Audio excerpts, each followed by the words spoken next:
Welcome to Rad Chat. I'm your host, Brandilynn, and today we have a very special guest. Her name is Amanda Kay, coming all the way from Boston, and she is going to be a future therapist, and she currently is a body neutrality advocate. Thank you so much for coming. On to Yeah, thanks for having me. Of course. We've actually known each other, I feel like, for years just through Instagram. I don't Yeah. exactly remember like how I stumbled upon you, how you stumbled upon me, but I just always feel like I go to your Instagram and it's just so inspiring all the time. Thank you. I really appreciate that. That's what I'm hoping to build it into. I think it's kind of shifted over the years a little bit in terms of what's been on there, but yeah, I don't remember why we connected in the first place, but I've loved watching you like grow and change too. It's always nice to Thank see you. people like develop and come into their own. So it's been great to follow you. I'm glad we actually are really connecting Yeah, right now. I know. It's like the first time we're actually virtually meeting. Yeah. So thank you so much. I mean, and that's so funny too, because I feel the same. Like I've seen you also grow into like all the different things you do, and you also do personal training too. Yeah. So many fun things to talk about. Thank you again for coming. It's just so fun. Like, yeah, you feel like you follow someone for so long, you like know them, but you don't actually know them. Yeah. Yeah. And I think also like how I feel like I portray myself on Instagram, I think you as well are just very authentic. Like this is just who I am. I'm gonna post really genuinely what I do and talk in your stories, etc. So I think that's really cool and why maybe we connected as well. Yeah, yeah, thanks. I also don't know how to be anybody else, so I'm always fascinated when people come across as not genuine. You're like, isn't it easier just to be you in this Yeah, moment? exactly. It's kind of weird, but also kind of like maybe this day and age, kind of like with social media, you can like alter yourself so much that it's hard to find genuine people. Yeah, it does, I think, take something special to really be committed to that. I actually was thinking, I'm a future therapist, also actively in therapy myself. And one of the things that has sort of sparked for me lately has been that, we sometimes will do stuff where we consider like a younger version of me. And every time I think about younger me, I'm like, man, even when she felt a little odd or a little different or didn't totally understand how she like fit into the world, never was like little me, like maybe I should change. I like never, that never crossed my mind. I was like, I don't really get it. I don't know why I am not exactly what I think everyone else is or why I'm different, but oh well. And that was always kind of it. So And that's awesome because that just shows like you really just own who you are, which as growing up, that's really hard to do. Like a lot of people, I mean, especially me, like I struggled with that. Like I thought I was just the weird girl and I was marked as the weird girl. And so it's always like crazy how the time it took me to really like, all right, like this is me. I'm just owning it, like whatever now. It took me a little bit to get there, but that's cool that you actually never felt that way. Like you're just like, this is always who I am. I'm okay with it. yeah, I feel like actually as I got older, it got a little bit tougher. I sort of more and more felt like, oh, I need to fit in a bit better. And so I'm sort of in the process of unraveling the things that like maybe took on as like a college student and early in my working career of trying to like fit in. Because Yeah. honestly, things come to me better. Like the universe aligns with me better when I'm just like being me as much as Yeah. possible. So I think that's like the biggest thing. I feel like we all think like no, I feel like it takes us a lot, like maybe everybody, like it all is easier when you're just who you are, but you don't realize it in the moment, and then you're like, wait, like I could have just been me. yeah, and sometimes the ways that you're like authentic and really you are so small to everybody else. Like no one would notice, but you're like, I know I've been living like for me lately in the last like couple months or a year, whatever it is. And so you're like, yeah. And so like every time I make a decision, it always seems to be the right one and always seems to move in the right direction. And everyone to the outside world, it might just look like some good luck or, like Hmm. I don't know, she's like a little happier. You're like, no, I'm like Yeah. all of me inside has shifted, but you can't tell because How? it's not that different on the outside. That's a good point. That's so true, so accurate. I agree. So, how did you let's take us back. So, how did you know you wanted to get into being a therapist? How did you know that was the right path for you? And as you said, you're currently in therapy too, which I really appreciate when people are open and honest about that because I also went to therapy. Like, I'm not in therapy now, but I was younger, I did it. And it was so helpful. So there's such a stigma that it's a bad thing, but I advocate for it. So I think it's cool that you also are in therapy, but now recognize you want to be a therapist. So take us through that journey a little bit. Yeah. So I always wanted, when I thought about careers, always wanted to be in some sort of helping profession. And what that looked like kind of shifted over the years. In college, I got my bachelor's in psychology. And I had this, so I have always, one of the like labels I've always gotten is like the smart kid. And so I had this sort of disconnect between what I felt like was like meeting the expectations of my intellect versus like what I wanted to do and like live like sort of empathically and from my heart and help people. So I wound up going more into research in psychology than the counseling side. And that has just never worked. So I have a master's degree in community development, and I never really figured out how to make that work for me. And then I worked at a university and I got into personal training, which was closer because I was working one on one with people. And I absolutely love that. But then as I worked one on one with folks and realized some people go to personal trainers for a psychological problem, right? Like if Mm. you have a healthy body and it's a healthy weight and you desperately want to lose 10 pounds, like a trainer can't make that happen for you Mhm. because like your body, that you could maybe make your body do that, but it's really hard to convince your body to do Yeah. something that's like it doesn't need to do for its health and well-being. So, you know, I was able to help some people. I feel like when you work out, if you focus on what you can do, you get less concerned with the number on the scale or how you look because you're like, this body is amazing. It can run far. It can lift heavy weights. It can do these like complex moves. So that was helpful, but there was something I really just couldn't do for people because it was not in the scope of being a trainer. And so that's when I finally realized, like, all right, I need to go back to the beginning, which was psychology and helping people. And that led me to counseling. Nice. That's awesome. I think that's really a good point too. Like maybe people do go to get a personal trainer to like solve other issues. Mm-hmm. That's funny because growing up, I went through this whole like fitness journey. I like been bulimic before. So I would like sometimes have trainers and I'd be like, I need to like be at the trainer and then work out another session and then do all this stuff. And you're realizing like you just can't physically do all that. And it is more in your mental state. Like I was literally fine. I just didn't think I was fine.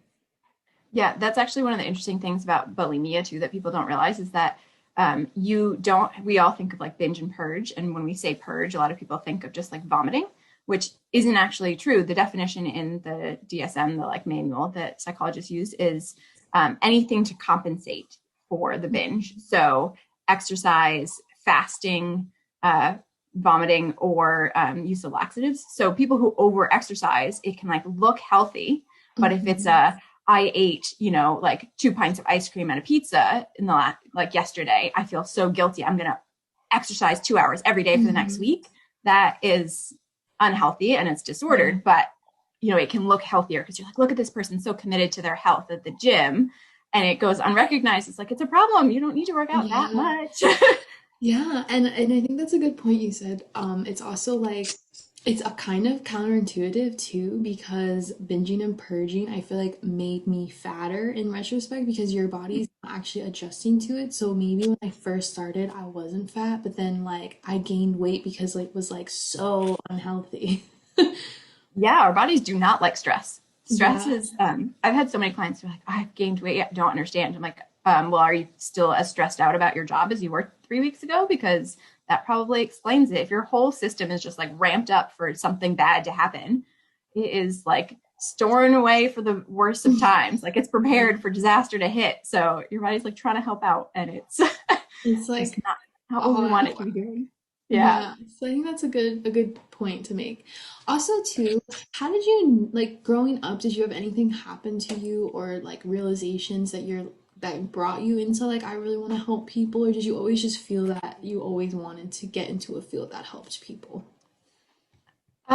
You know, I think I had a lot of empathy as a kid and could really feel other people's feelings and um, know sort of what was going on. I was always the friend who people would be like, "Oh, I'm so frustrated with this person." I'd be like, "They seem like they're, you know, just a person who's like this," and they'd be like, "Yeah, I think you're right, actually." And it was just stuff I like didn't know I was picking up on that was sort of more than most people were getting out of their interactions with other people. So I sort of figured out that I had a good sense of people. And then as I got older too, in high school, I was really involved in my church youth group, and we did a lot of Habitat for Humanity, which is like a really amazing program. If people don't know about it, it's they basically build free houses for low-income folks, and then they don't have a housing payment. It's all covered, and they just have to put sweat equity into it. So they like work on their own house, and they work on other people's houses, and volunteers go.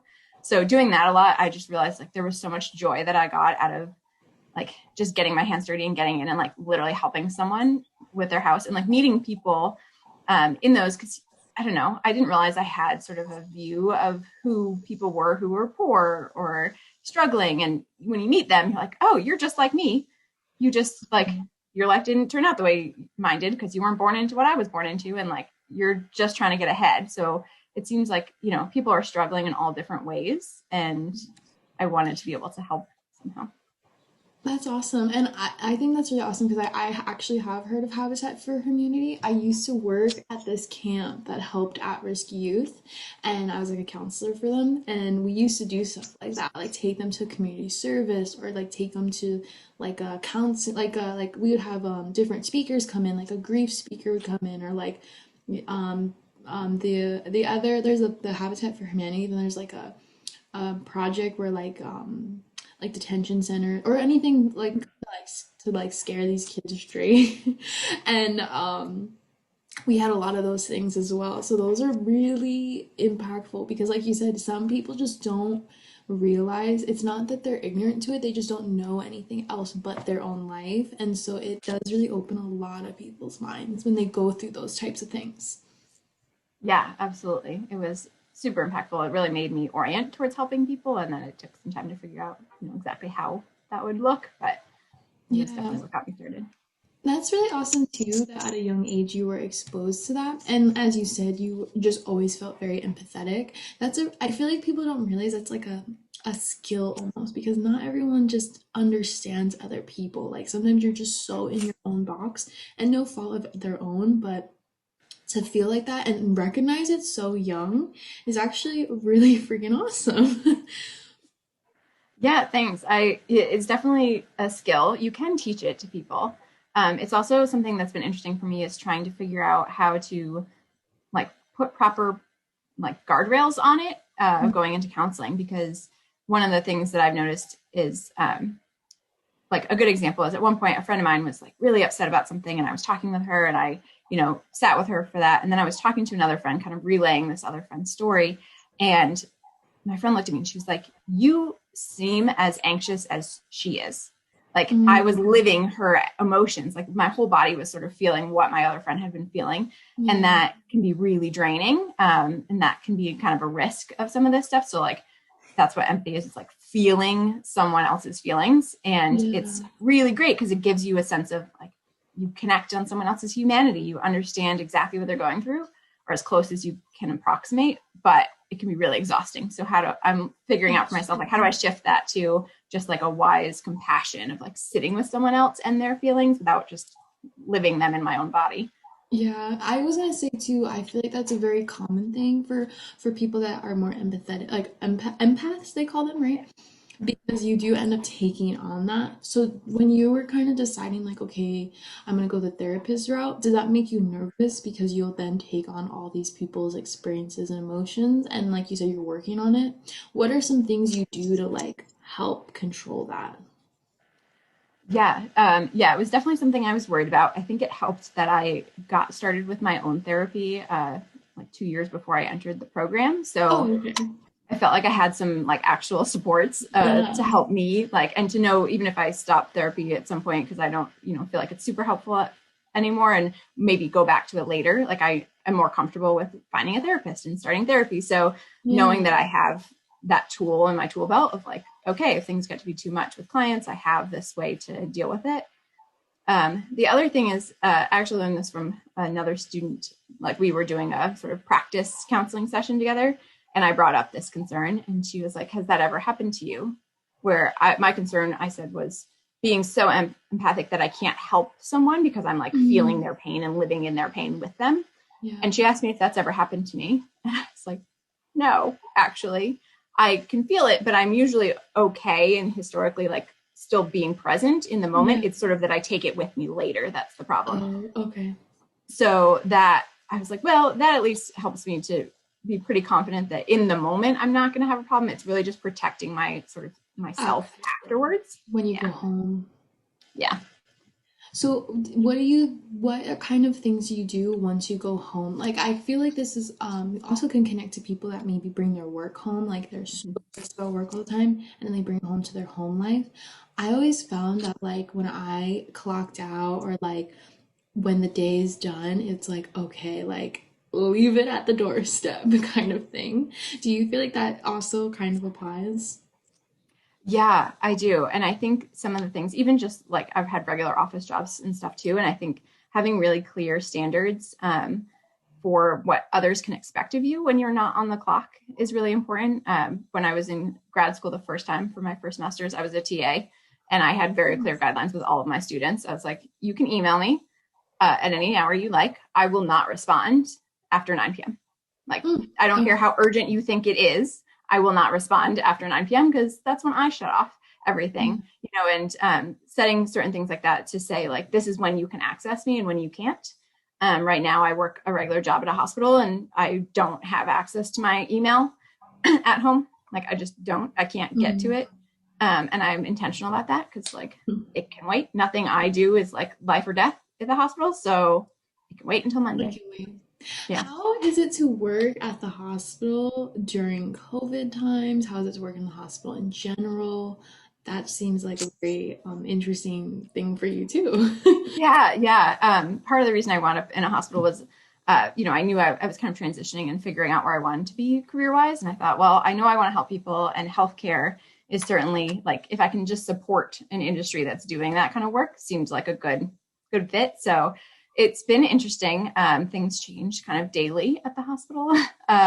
In the spring, like last spring, so like end of March, April, May, I was spending Saturdays in our command center, which was a kind of intense experience, like 12 hours answering phone calls and distributing masks and goggles because Oh my we had goodness. enough, but we didn't want anyone going too crazy with their use. So we were like holding back on sharing them and taking, you Yeah. know, no one knew. There was so much unknown. So there were a lot of questions that would come through, and we try and connect people with the right folks to answer that specific question about COVID.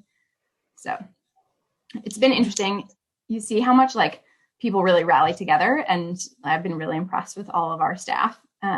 It's also really tiring. I ran into a friend who's a dietitian, and she was like, everything got put on pause so we could focus on COVID, and then it came like we went back to normal, but there was still Yeah. COVID.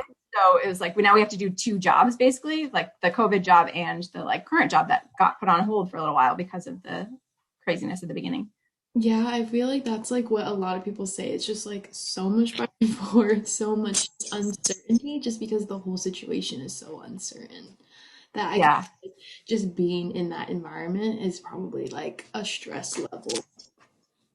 yeah, it's definitely different. And I've been really happy that I've sort of had almost more information because we do like biweekly town halls and we have all of like our experts get on there and they answer questions. So it's been great to feel like I have as much information as possible. But it's also almost harder when I like see people doing things that I don't think they should be doing, Yeah. you know, or people don't like listen to me when I give advice. And like, I'm literally like in it. And I don't understand how you're not listening to me. But if you haven't Mm, seen a hospital in surge capacity, you know, 100 beds more than they normally have, trying to manage this sort of thing, it's not as, it's easy for it to not feel as real, it's right? real, Like, yeah. yeah. So, That's true. I feel like, yeah, like some people that just don't know that experience, they just don't realize it's as serious. Even though yeah. we know it's serious, it doesn't seem like it's hitting us personally. So then you're just kind of like blind eye, or not, certain, some people, not everybody, but Yeah. yeah, that just seems so. But I can also see how that's awesome for you wanting to just help people in general. What a time to help people in the hospital and answer questions because such an uncertain time that really just kind of goes in with your kind of motto of life. Yeah, it has been a really good fit. And I don't think I would really have wanted to work anywhere else during a pandemic, as Yeah. long as that may be. It's just been nice to yeah, to learn more and to be a source for friends who are maybe unsure or trying to figure out like they want to go travel, like to be with family because they're going to relocate because they're working from home, like what's how to do that safely and what would I recommend, and what have I heard, and some of those things. So just be able to offer some of that information from someone. I feel like right now, if nothing else, we've learned that getting information from a source you trust is super important for Mhm. people. Yeah. So if I can be that trusted source, I am happy to do it because I think I have the best information I can possibly have that's based on like science and experience. So Yeah, and that just goes to like your genuine personality too, is that you also just have the research and science and degrees to back up the knowledge and like a work experience. So I think that is a really good tool to share and spread because you actually like know what you're talking about. That's cool. What do you think is kind like okay, so going to school, like sociology, you said? It's like psychology. Yeah. psychology. I know that sociology and psychology go hand in hand, kind of though, or at least in my experience of early days of college. Yes. Do you think that both of them and then getting your master's in psychology has really like helped you just know the human mind? Because as you say, you're an activist for body neutrality. So do you think that just knowing all of the research of like the human mind, etc., like feelings, expressions, and then your own intuitive being an empath, how does that help you really know how to like advocate for certain things? Yeah, I think one of the biggest things that helps is, um, when we go through things, they can feel really personal. And to be able to read the research and like really understand what we like as a community know in psychology, um, is like when that reflects your personal experience, it's just like you're not alone and this is impacting lots of people. So when you say like I have a problem with this, then it's like not you having a problem, it's like there are a lot of people in this world having this problem. um, and I feel like there's the biggest thing that I found in sort of some of the like readings and stuff I've done is that there's really like high criteria for meeting things like eating disorders. And there's so much that falls below that that's like subclinical, right? That wouldn't wind you up. You wouldn't wind up in necessarily a therapist's office or an inpatient setting, because your body is like healthy. It's just your mind like hating your own body. And that's such a problem. And I mean, being a young woman, like high school, I was a cheerleader, I was a runner, like in those settings in college, like as an adult, as like TA, there's not been a setting where I haven't been around people who have kind of hated their bodies at different points as a trainer, so that seems like a really big issue to me. And I think there's kind of a gap in how we're dealing with that because most of the literature is on like people who are clinical and not everyone is clinical. So yeah, that is sort of where I came from. And I also, this is not like school related, but I feel like there's sort of the notion that we have to like love every inch of our bodies just felt really unrealistic to me because I can't undo, 3 decades of conditioning that says like, hey, if you have a little belly, it's like you're fat and ugly. Like I don't believe it anymore, but it's hard to be like, I love the like pudge on my stomach. Like that's not really ever probably gonna be me. I can feel really comfortable in my body. I can not really care about the fact that it's there, but the idea that I'm gonna like love it is a lot to ask sometimes, especially when you're trying to like improve your mindset. So that's where the concept of body neutrality and when I first encountered that was really important to me because it's like, yes, the goal is just to not think about my body all the time. I don't want to be distracted by it, and I don't want to help other people to figure out how to not be distracted by it too. Yeah, I think that's so awesome that you just said that you don't have to love every inch of your body, and then you also don't have to hate every inch of your body. You just have to find that, like, what makes me comfortable. Because you're right, it's like we're kind of conditioned to either hate some like we're like like you said like oh I like being skinny is like in so like when you have a little fat it's not okay but then also too you have this day and age where now it's like people like Lizzo who are just like she's comfortable, she loves every inch of her body, and then this whole like phenomenon happens where you have to just love every part of yourself, big, small, etc.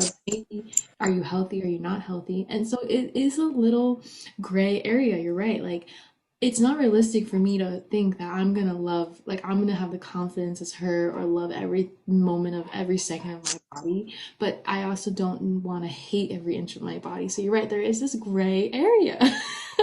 Yeah. And when you talk about, we're still talking about bodies, and that's kind of the problem, right? Like, it's like either you hate it or you love Yeah, it. It's like, well, can I just not worry about it? Can it just be the thing that gets me through my day and like helps yeah. me out?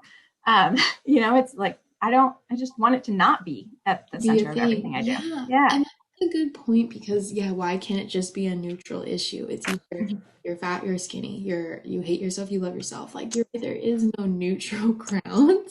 And that is, I think, really reparable that you're trying to advocate for this. Like it doesn't need to be so black and white. It could be a third sector where we just don't need to worry about this. Yeah, absolutely. I think one of the biggest like eye-opening moments for me, because I think my body image has shifted a lot over the years. The more I've done, I've done sort of endurance races and weightlifting and lots of things that make me feel like very proud of what it can do and less concerned about what it looks like.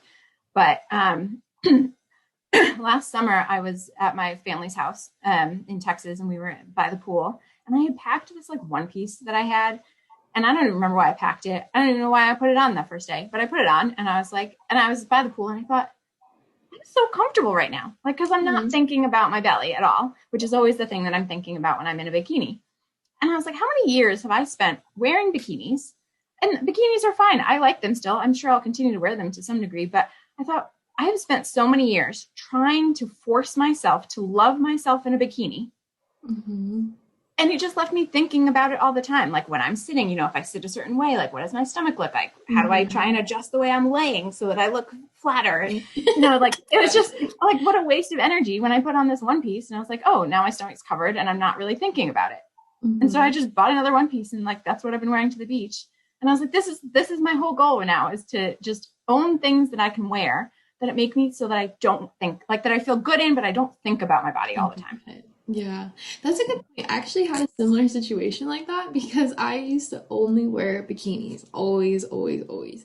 And you're right, like sometimes you're just more insecure because you see other people in bikinis, or you judge yourself based on that, or you're like, oh well, like I just remember dreading the summer because I would have to go bathing suit shopping, and I'd be like, Mm-hmm. oh my God, like this is the worst. I hate putting a bikini on.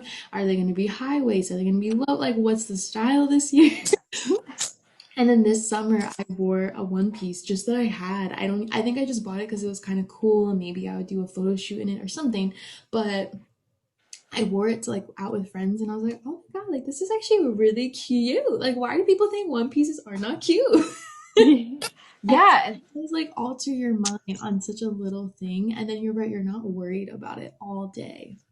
yeah, and that's the goal, right? Like I think so much sometimes we think we have to make these like big overhauls for our life to like make an impact or to feel better, or it's like it's about making the small, also being realistic about like what steps you can take, right?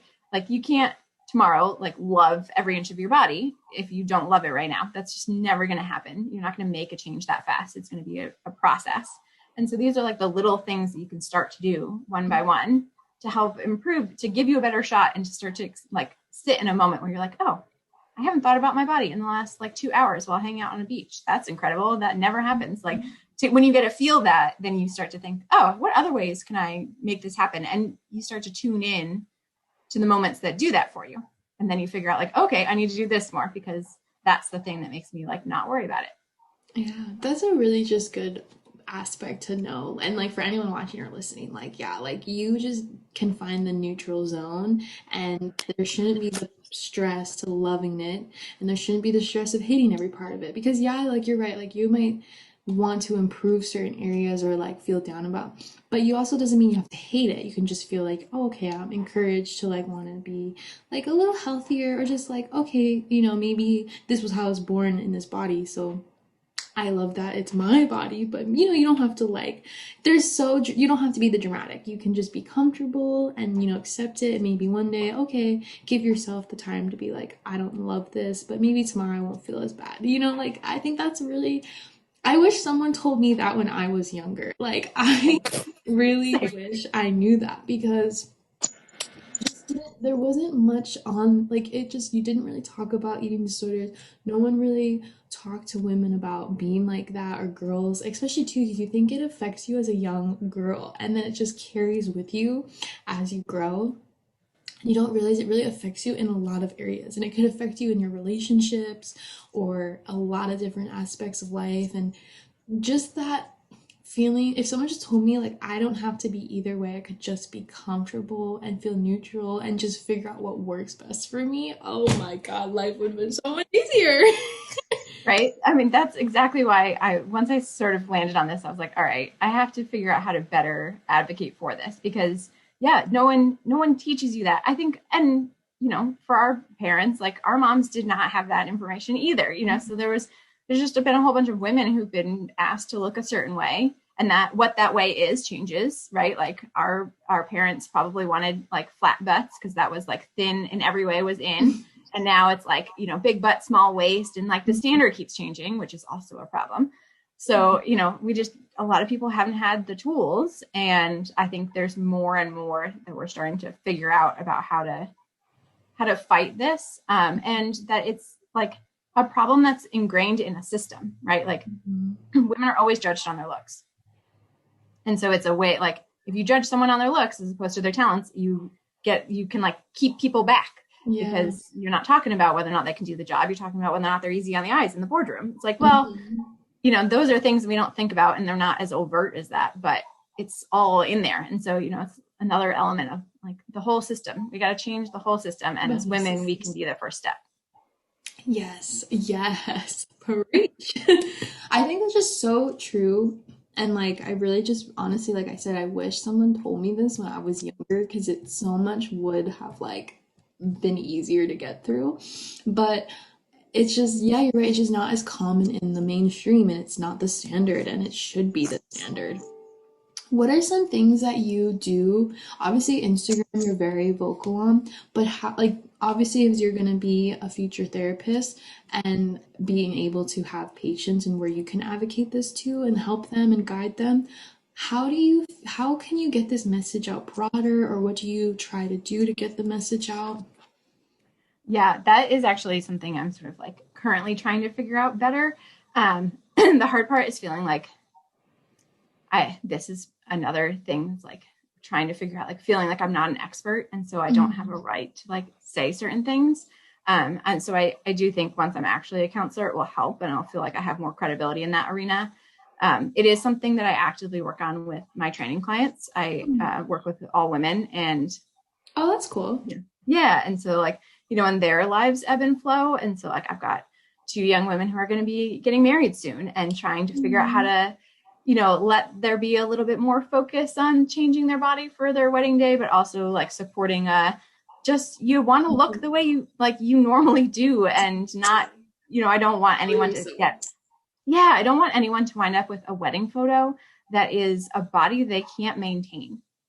Because, that's going to hang up in your house. And I don't want, like, how bad for your mental health to every day look at it going, I wish I was that thin again. Like, because maybe that thin was you barely eating, or like it's not eating any carbs, which is ridiculous, or, like exercising way more than normal, and you managed to maintain it for like a week for the wedding, and you didn't eat food at the wedding because you were afraid to pop out of the dress, like none of that is good. And I don't want anyone to set that as their like standard, because your body's going to keep changing as you get older. If you have children, it will change, all of these things. So I'm doing it on a like small scale right now.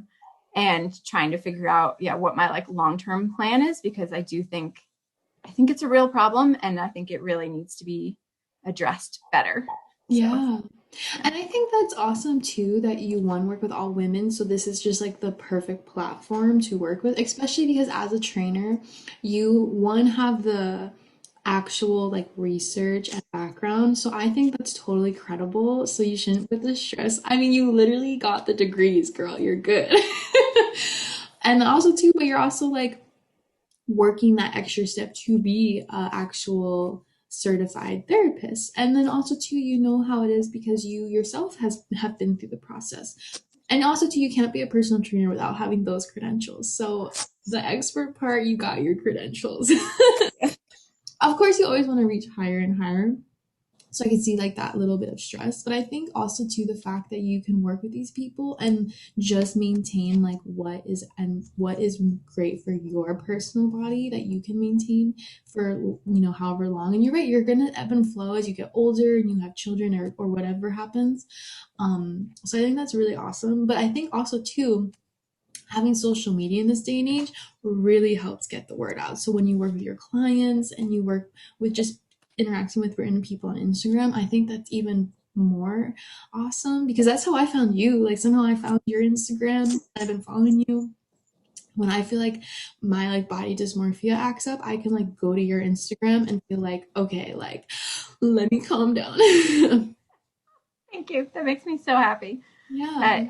It's definitely an evolving thing. I think more and more, I don't know. Instagram's a weird space because part of like, half of it's like just my life, and another half's like this message I want to convey. And so I'm sort of narrowing it down, I think, more and more to like this is the message, and I want it to just be like this account is somewhere you can go to hear this message and hear these. Like I've finally narrowed it down to like 3 pillars of I think all like thriving in mental wellness is authenticity, so like being your true like weird awesome self, self-compassion, so like loving all of the old versions of you, the new version of you, the like problematic parts of you, trying to deal with all of that, and then a good body mind connection, right? So this body neutrality, this sense of like being connected to who you are as a physical being in a positive way. So I'm working on making that more and more the space that I have online because I want that to grow. And yeah, so I'm still working on that. I'm glad that you've already gotten that from my account because Yeah. Oh, even just you saying those 3 pillars, I'm like, holy crap, like, am I getting therapy right now? Because it's so true. Like, I feel like just everyone, and also too, like, not females too could probably connect to this as well. Because, I mean, in life, we've changed so much. I am totally not the weird girl I was in high school. But now that I'm older, I look back and I find it hilarious because when I was going through that phase, I was bullied and I hated my life and I wanted to like, off myself. And you go through a weird time and then you grow and you make it through. And then now I can look back at that time and appreciate like, oh my God, what was it's hilarious to me now. Like, I do find that like I love the past me. Even though obviously I would not want that to be current me. Like appreciate like okay, I went through that, I overcome it, I'm like it was a fun time and now I'm like in my current stage and then I'm sure in 10 years I'm gonna feel the same way about my current stage. So I think that's so important. Like you're right, like really just like accepting like we're all gonna change and you should like be okay with that, like be okay with who you were 10 years ago, 5 years ago, a day ago, because if you're not growing, you as long as you're growing, like that's what really matters. yeah, absolutely. And can you just imagine a world where we'll include the men too, everyone, all adults have sort of gotten to this place where they feel good about themselves and they love their old self, the like younger self that maybe who struggled a bit, and then they can be mentors to the younger folks, right? Because like it's always going to be tough to be a teenager. It's always going to feel weird when you're in a social setting and this like where you stand in that social setting is important, and bullying and all of that stuff happens, and it is a stressful time. There's like nobody who makes it through like Yeah. perfectly. Like we all had our issues, Yeah. but But I also think you're right. Like you have to kind of go through that to then become your next person. yeah. And so if we can help support like young folks as they go through it so that they aren't a risk for things like suicide is a real problem. Mental health in general is a real problem. Depression, anxiety. If we can help them get through the challenges of it without it getting so bad, Yeah. because we can clearly say there's light at the end of the tunnel, right? Like I feel good about myself now. You will get there. We know how to get there. I think it's sometimes hard. If you see adults in your life as a young person and they're struggling too, and they're always on a diet and they're always upset about this, and like, then it doesn't feel like it's getting better. It gets better. Hmm. Yeah. So I think the more we can make healthy adults, the more we'll make healthy kids too. That's a good point because you think like every generation, it was like you can go back in time from when like diet culture first became a thing or the different types of clothes, and it's like those people, like those adults never figured it out. Then they passed it on to their kids. Then those kids never figured it out.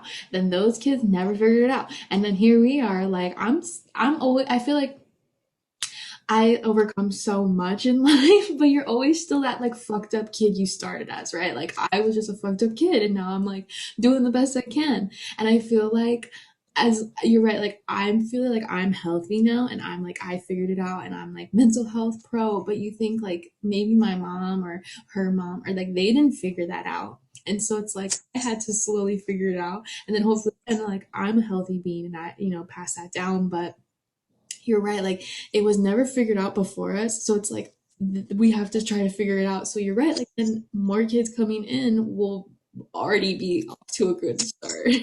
Yeah, we gotta break the cycle. That is really a good point you said because like, I don't think people realize that like it just was never it's never been figured out, and so how can other generations figure it out because there's never that.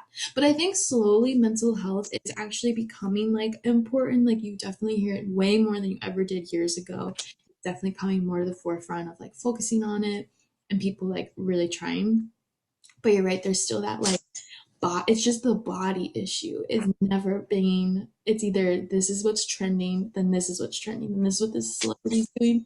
So you're right, like the body issue has just never been figured out. It's become more like in the open, but it has not been actually like you're right, like no one's ever talking about just being comfortable. It's just either like yeah, like I'm just gonna love every part of me, but you're right, it's just such a crazy world.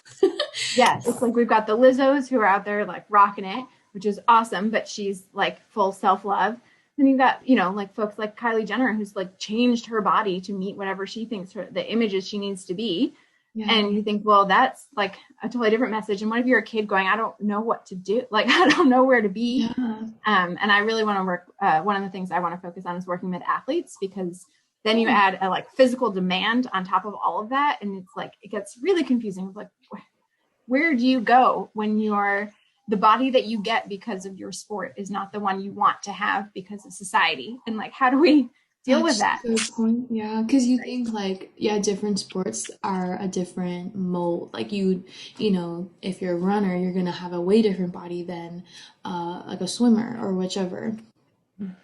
That's a good Yeah. point too. It's Just crazy to hear people like Olympians, like female Olympic athletes who talk about being body self-conscious. And you're like, the body that gave you a gold medal, you don't like it? Like, what is wrong with you? But yeah, because they're under the same pressures as everyone else. And then when you're in the media, mm, people gotta love those internet trolls who are like, yeah, but if she was 5 pounds thinner, like, yeah, it's like, oh, what's yeah, my gold medal mean to you? I guess nothing.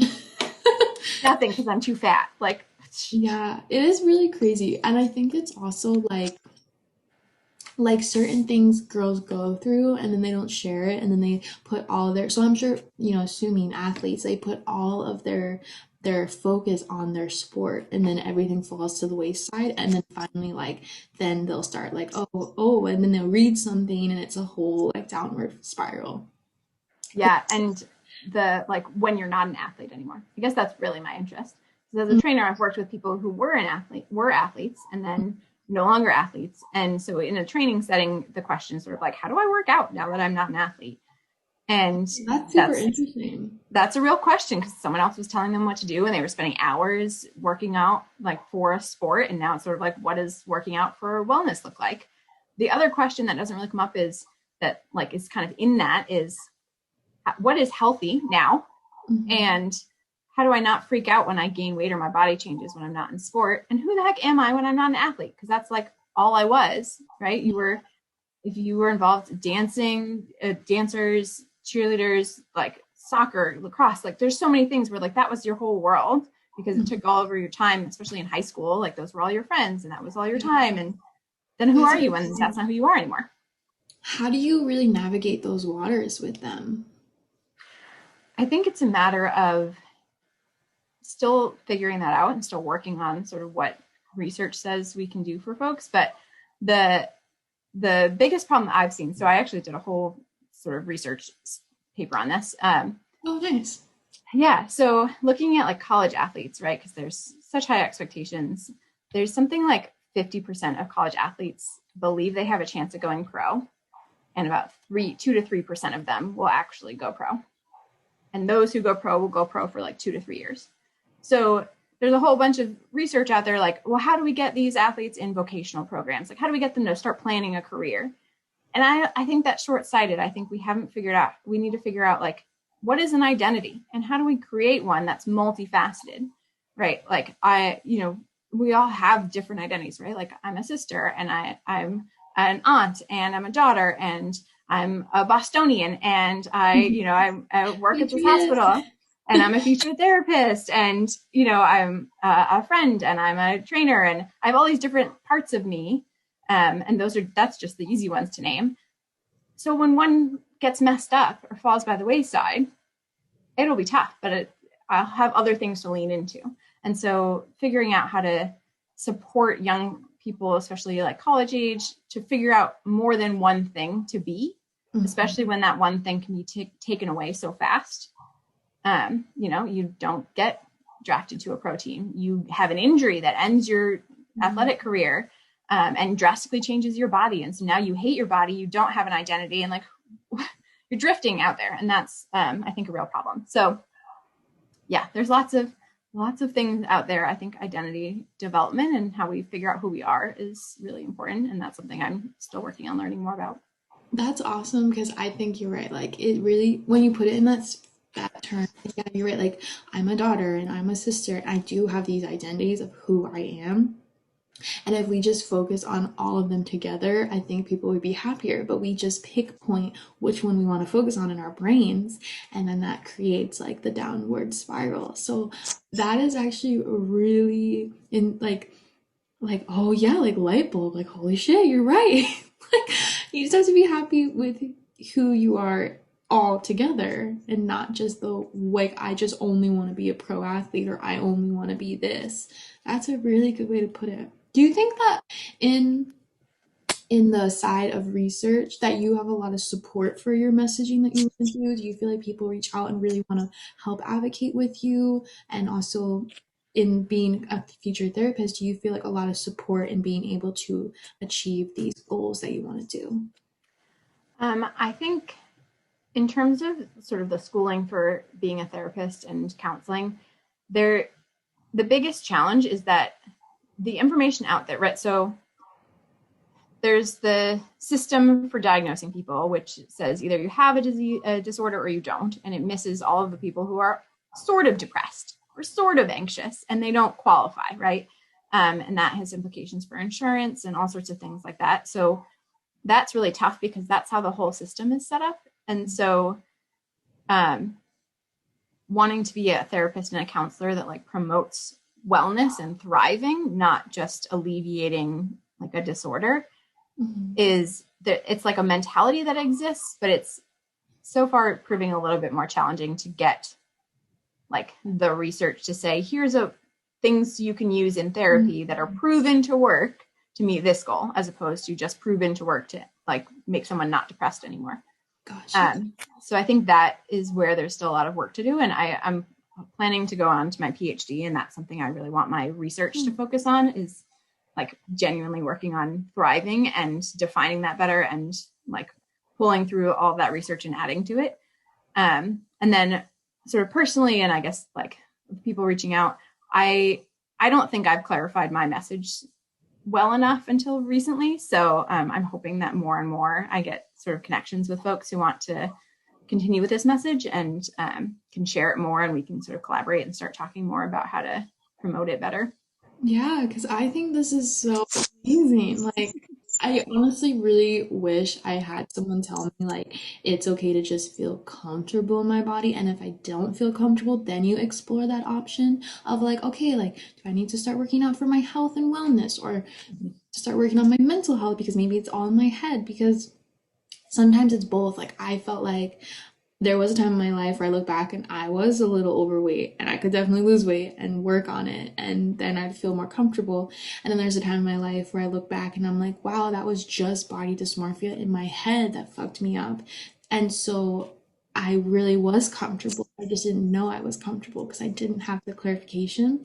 But now in my present life, I really am trying to, that's what I'm actually thriving for. Like, I don't need to be super skinny, but I also don't need to be like, I want to just feel good in my own body and just like eat better, a little better, but I'm still gonna eat Taco Bell, but like I'm just not gonna like eat like Taco Bell every day. So I think that's just such a great message, like where you can just feel wellness and like just be comfortable. Like that is an incredibly empowering message, especially for women. And I think more people should want to work with you to want to spread that. And I'm totally Rod Tries here to work with you. Love it. I love it. And I do want to say, I also, this is something I'm working on sort of appropriately covering in all of my messaging too, is I also understand that I'm coming from this all from the perspective of someone who's like objectively thin, Mm, right? So I've had it in my head where I haven't liked my body and I've had challenges with it. And I've, been maybe heavier than I needed to be, but in the grand scheme of things, I'm a thin person. And so I just also want to like recognize that there are potentially people listening right now who are fat people, and you are just as worthy as well. And I don't want you to feel like anyone to feel like this conversation excludes them because there are people in the world saying that they're not healthy, mm, because that like, even if you are unhealthy, even if you eat complete trash all the time and you're overweight and can't move, like you still deserve to be like not think about your body all the time, and you deserve to have your mental energy put towards things that you want to put it towards, and not dealing with other people commenting on your body or other people sort of making you feel like your body's not good enough. Some people are disabled and they can't move, and they can't exercise or be well. So like that's a good just point. wanting to add that into the conversation of, I know that I'm coming from this from a certain perspective. And I think there are a lot of people in my boat that need this message specifically to them, as like someone who's not actually overweight, but in their head is having a problem with it. Yeah.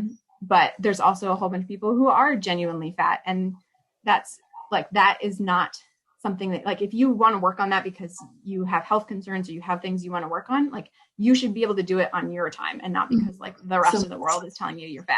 Yeah. yeah, that's a good point, and I agree with that too. It just yeah, it just should be come down to the comfortable message. Like if Mm-hmm. you're comfortable and you're cool, someone shouldn't have to judge you for that.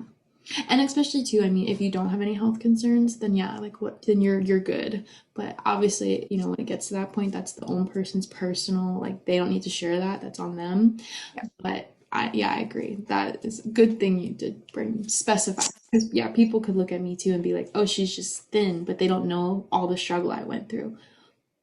Yeah, you can be both, right? You can be the body that someone looks at and goes, God, I wish I looked like her.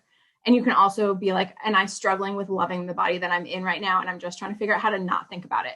Like I'm trying to figure out how to just dress it so that it's comfortable, and all those Yeah. things. So I think we can be both. And I think that's also a space where people feel weird. Like I know I've had that where like I've had a down moment and thought like negatively about my own body, and then thought, I feel so guilty for thinking that, because I know like there are other people who would look at me and be like, shut up, you look great. And like, it, Hmm. Hmm. you don't have to feel guilty about it. That's like part of the work, is like trying to just hold space for those negative feelings and work through them. And you can then also recognize like, yeah, I get it. In the grand scheme of things, my body is not a problem, but it doesn't mean I don't feel like it's a problem sometimes. Yeah, exactly. That's a good way to put it. Exactly. Perfect. How do you think, like, obviously, because you do personal training as well, and I'm sure you have a lot of feedback from your clients, and you probably have a lot of good relationships of long lasting through the years of doing personal training. What are some feedbacks you get? Do people really, like, you've had the same clients and they love your message, they want to keep working with you? And have you had any people really say that your message changed them?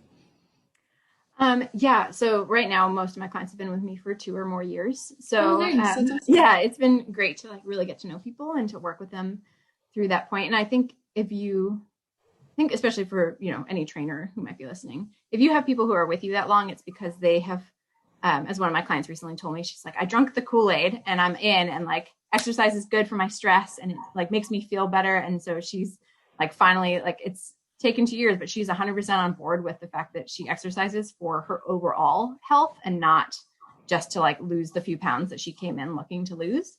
Um, Nice. so yeah. And then I had, my probably biggest success story actually was, um, several years ago, a woman I worked with, every time I talked to her, she was always trying to like she was throwing new terms and new types of workouts at me, being like, will this help me lose weight? Will this help me lose weight? She was not overweight by any stretch of the imagination. And so I was like, let's focus on building some strength, right? Like your muscles, like changing the way your muscles look might give you the look that you want when you're saying you want to lose weight, but maybe that's not really what you like want in terms of how you're trying to picture your own body. And so we did, and we focused a lot on strength training and like lifting heavy stuff and deadlifting like really heavy. And at one point she had gone away and came back from a trip, and we were going to like just do a check-in on the scale. And she was like, I'm sure I've gained some weight, but it's fine. And so she got on the scale and she gained something like, I don't know, 10 pounds, which was mostly probably like a lot of water weight and swelling from travel and things like that were going to go away relatively quickly. But she looked at that number, a woman who'd been obsessed with her losing weight. And she was like, it's a little higher than I thought, but it's fine. I'm really excited that we hit a new PR today. And that was it. Like, I was like, yes, finally, you've been obsessed with the number on the scale. And she had a moment where she got to see it higher than she expected and go, that's disappointing, but whatever. It doesn't really impact how I feel about my body right now. And that, like, those kinds of moments are just the absolute best for me, because it means that people are learning to value their bodies differently. Yeah. And that's, I mean, if people didn't get that from already this episode, that your main message is just valuing your body and not thinking the extremes of it, correct? Yeah, exactly. It doesn't have to be the best thing in the whole world that you love every inch of. You also don't have to hate it or think it needs to do something different to be better or worthwhile. Like, you can have places you don't love, and the idea is to figure out how to exist in this body and not think about the body all the time. Yeah, which is I love. I think I've really, I mean, I've been following you and following your message, and I think I've also been on that journey where, like, I think I posted about it recently, like so many ups and downs of, like, I used to call it a fitness journey, and now I'm calling it, I'm just on a fitness lifestyle. Like, I just want to feel good. I'm not gonna jump on a scale. If I feel like my body feels good in the clothes, I'll wear those clothes. Like, I'm trying to change, just rewire what it means. Yeah, I think that's great. And that is especially this year. I mean, we've Yeah. been in a pandemic. A lot of people have been home. People have been stressed. Some people have exercised more than ever because they like needed to do something in their house. And then there are people who lose weight because they're stressed, and people have gained weight because they're stressed. And like, your body has gotten you through a pandemic. Like, if you're still healthy and you have made it through without Doing okay. without getting COVID or without, any other health issue going on, like, you've done it. So like, praise your body for getting you through such a stressful time, Yeah. instead of being like, I gained 10 pounds. Yeah. You gained, or 20 or 30, or whatever happened. It's a pandemic. Yeah, that's a good point. Like, it's just like, like, praise your body for being able to overcome such a thing, and just love it for the essence. Like, yes, like, we did it. Yeah, we've lived through this thing. Thank you, body. I'm still here because you're still here. That's awesome. That's so awesome. Do you think so so when you become a certified therapist, will you still do the personal training? You'll do both, or will you migrate to one? That is a good question. I can't really imagine not training because I really love it. I also feel like there might be, one is like, I don't know if I'll have time for everything. So right now I work full-time, train part-time, and do school part-time. Yeah, And at some point I have to do like internships too. So it may not be able to maintain everything forever. And then the other question I have for myself that I'm still figuring out is like, if I don't continue to improve as a trainer in terms of like the science of fitness, is it fair to still be a trainer? Okay. So like, that's just like not where my heart is at, to like learn more and more about like the best way to program for someone's like muscle development. That's not at the heart of what I want to be doing. So right now I think I'm still serving my clients well, but there may become a point where I feel like, because I'm not invested in sort of keeping up with my education that strongly in the training world, that I may need to let it go. Okay, interesting. I mean, obviously nothing needs to be factored in right now. But it's good that you Yes. do kind of think in that way, like what's best for your clients, what's best for you. And then because you're so busy of doing all these things, do you have like an organized schedule you go by? How do you fit in doing like promoting yourself on Instagram as well? Because that's like kind of like a job these days. How do you fit everything into your like what's your organizational methods? Yeah, that's actually that's been an interesting one for me because I do want to continue to really like work on the Instagram side of things and promoting the message. And I am realizing that it is quite a bit of work and I have to factor that in. Um, I'll be honest, this semester's kind of kicked my butt. And I think it's just a lot like last semester was fine. This semester, I think I'm just a little bit more worn down by like the world and life a little bit. My schedule during the week is pretty well set. Like up at 5 a.m., work out, go to the office, then either I go train or I go to class. And that is pretty much set for 5 days a week. And then it's really just a matter of I have handwritten to-do lists every weekend. Oh, nice. That's And awesome. just work on that. And that way I can, includes like schoolwork and things I want to get done and cleaning. And so, if I have a whole list, whenever I get the energy to do stuff, it's like, maybe I don't feel like reading that textbook chapter, but I certainly can like go clean something. So I try and like lay it all out and then work my way through it throughout the weekend. So that's how I'm staying organized at the moment. Awesome. I'm a handwritten list person too. I like to like write it out and then I feel like I know in my head I have to do it and then I write it. It's like a Yeah. double measure. Yes, I also really love to cross out. Oh, so you know it's done. Yeah, it's Yeah. very gratifying to cross something off the list. Nice. That's funny. Do you feel like so all it feels like honestly all the things you do really full circle back to just being the little girl that was an empath that now all of the things you do, personal training, therapy, advocating for bodies that are neutral, we should say specifically. All of these things really just kind of full circle back to like your first just like being who you are. And I think that as your number one pillar of just authenticity really comes full circle. Do you feel that as well? I do. Yeah. I feel like there were a lot of years in the middle, like from college outward, where I was trying so hard to line things up based on what I thought I should be doing and what I Mhm. wanted to do, and trying to like put those together is just impossible. You can't do what you're like supposed to do, quote unquote, and what you like authentically want to do. They just very few people I think get the chance to do both, like have them line up perfectly. And if they don't, you can't force them together. So I have finally stopped forcing them together. And yeah, so everything feels like it just lines up really well now because I'm doing what very young me probably thought a long time ago I should be doing. The interesting thing though is that I don't know if I hadn't struggled so long with trying to figure out where to be, I don't think I would be as good at this. Oh, okay. Interesting. Just because you think that the struggle of just figuring it out really helped to boost you in the like full on now.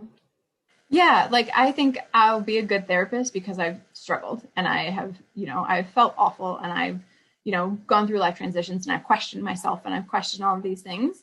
If I had just, I always go back and forth because part of me was like, why didn't I just do this like right out of college, just go into therapy, like become a therapist right then. But there's so much of life that I wouldn't have known or figured out at that point, and the message would be different. Like who Mm. I am and the things that I've sort of worked through as an later adults is like that's where this message comes from and that's where this all lines up and it would be I would be totally different if I had done it earlier. Isn't that funny? Like everything does happen for a reason. Like here you are now, like you can appreciate that and it like made you now like full like you think you'll be like yeah, you if out of college you were a therapist, you would have been a really good therapist, but now you'll even be phenomenal just because of all that experience you went through. That's like that should just tell everyone that you don't have to just figure it out right away. Like it's okay to like go on the journey and maybe you do figure it out after college and you love your life, but maybe you don't figure it out after college and you go through a bunch of different journeys, but then you come out and look at like just you're a great example. Like you went through that and now you're so happy doing what you're going to be doing. Yeah, and I will say for anyone who's maybe in that moment right now, the hardest thing you will do is not compare yourself to other people because it's so easy to say like, well, like these friends of mine are married with kids, and these friends I know own a house already, and like I'm paying for tuition and trying to deal with like that instead. And it can be really hard. But I just remember, like, I think about how long I have ahead of me still, right? So even if I don't get my PhD until I'm like 40, I will still have 30 years that I can work or more. You know, people can work. We've seen it. Like, how old is Dr. Fauci? Like 80, I think. So, you know, you can, if you find something you love to do, you can do it for a really long time. And so even if you don't decide on that until later, like you're setting yourself up to enjoy the rest of your life and to like promote the things that make you happy and to like that help others and change the world. So even if it's later, it's worth it to make the change.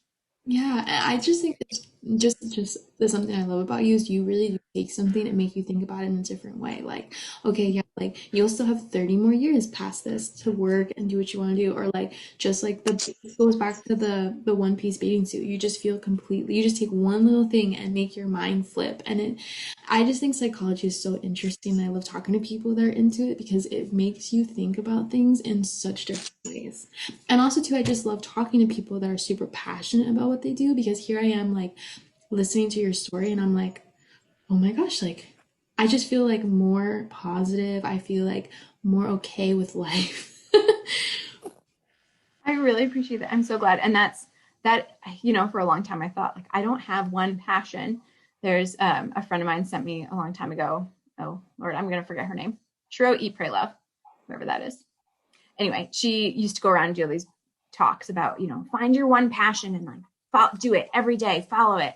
And she got feedback from someone that was like, I hate you because I don't have one thing I'm passionate about. And so she started telling the story about how butterflies help pollinate the world because they hop from flower to flower.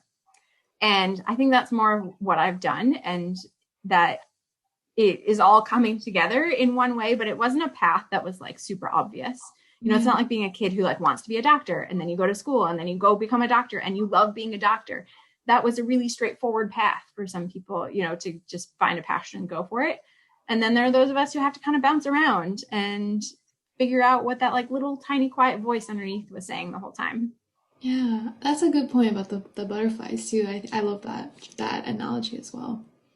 And also too, this kind of all goes into did you name yourself on Instagram Amanda Unconquered because of this path you're on? Or talk to us about why you chose that as your Yeah. So that actually comes from, so my favorite poem is called Invictus. hmm. And Invictus in Latin means unconquered. Oh, And okay. the like line that most people know is I'm the captain of my fate, I'm the master of my soul. And so I have always loved that poem as sort of a reminder that like no matter what the outside pressure is, like you're the one in charge of you and where you go. And that's also this sort of idea of being unconquered is something that's seen me through. You know, when you have a really dark moment and you're just really struggling with like life and why you're here and what you're doing, like I the thought of like I'm still here, like the bad thought, like, you know, when I was little, it didn't take me down. Like the struggle, anxiety, that didn't take me down. The like moving locations and not having friends for a little while, like didn't take me down. None of those things conquered me. And as long as I keep not letting anything conquer me, even if it's challenging, like I'm gonna get through. And so that's sort of the mentality I think we need, is not like, you don't have to conquer things, right? You don't have to like be on top of it or like, you know, take charge of it. You don't have to fix, you don't have to be not depressed, you know, you don't have to like completely fix your depression. You just have to not let it conquer you. And I think that's sort of where that has come from. And you know, something that I think is important is like in that self-compassion, right? Like accepting who you are. And it's, you know, you don't have to fix everything. You just have to not let the parts that you struggle with like take over and conquer you. Yeah, that's so beautiful. Oh my gosh. That and of course we'll tag all your socials. You mainly are on Instagram. Is there anywhere else you are promote yourself or people can find you? Not at the moment. I have Facebook, but I have kind of decided that I don't like Facebook and I'm not Okay. really ever on there. So Most just people come Instagram. to that. Yeah. So I'm just on Instagram. I do have a website that's a little fledgling, and that's actually my next like big step is to work on actual like blog posts and Okay. pulling some of the things that like I'm getting ideas for Instagram posts and Instagram like stories and comments to flesh out into like fully written things that people can reference more Oh, readily. nice. So So that website is, update coming soon. yes, it's up there. You can go, you can see some of my older thoughts, but Nice. that's For coming. people that are And just listening, what is the website? it is livingunconquered.com. Perfect. And we'll tag it as well at the bottom. Yeah, and it's in my Instagram profile, so you can find it. And the other thing that I like, this is one of those weird like little passion projects that I'm just like want to do, and I'm still working on is recording meditations. So Oh, mindfulness and meditation is super important to me, and it's become a really big part of my like sort of life practice. There are things in there that I'm like, I thought I was failing at meditation for so long because I kept listening to these things that weren't telling me what I needed to know about it. So I just need to figure out like audio recording in a better way that doesn't have all the like blips and blops of like the background in it. But that's also something I've like got drafts of that are going to be coming along. oh, Some that's guided meditations. exciting. Ooh, Yeah. sweet. That's cool. I think, yeah, like, I mean, doing stuff like that and like the more content you put on Instagram, the more it'll just reach all these people. Yeah, that's my hope that it will just sort of grow organically as it will. The more you put quality stuff on there, I think the more people will find it. Awesome. Yeah, I totally, that's literally like what it is. You just post the content and people will come if they come. Yeah. Yep. And then I know you said you've written some papers. Is there anywhere where people could read these papers or find them? No, they're just class Just the based school. at the moment. Okay. Yeah. So whenever I do publish, I will be sure to let people know. Awesome. Awesome. That's great. And then also too, is there any like last parting words or advice that you would, anyone watching or listening, or just anything that maybe we didn't get to that you would really like to say about yourself? Yeah, I hope that anyone who's listened, if you've gotten all the way through, thanks. Uh, just they're improving yourself and like being happier with you and who you are. It takes time. It takes a lot of time, and so it's about sort of incremental change. And I hope that listening and if you want to go to my Instagram and like find little ways that you can start that process, because it's the little wins that I think help us move in the right direction. So I hope no one's like thinks they need to overhaul everything right now to get on board with like Amanda Kay's plans for how to live a thriving life. But one small thing, like one small change, I think everyone should start there. Awesome. And you heard it here first, guys. Let's just work on one small thing. Awesome. Thank you so much, Amanda. This was so amazing. I know you have a really busy schedule in life, so thank you for penciling me in. And Yeah. it was so nice to finally virtually meet you. Um, Yes, I'm so glad we did. I really, just for everyone watching, authentically, I really have been following Amanda for years, and I'm just so happy to hear her message in the long term. And I really, really, really, really want to live in this way as well. Thanks so much. So thank you for coming, and I am so excited to post this episode. Yes, I can't wait. Awesome. Well, you have a good rest of your day. For Boston people, go Patriots for the new season. And I'm sure we will be hearing from you again soon. Sounds great.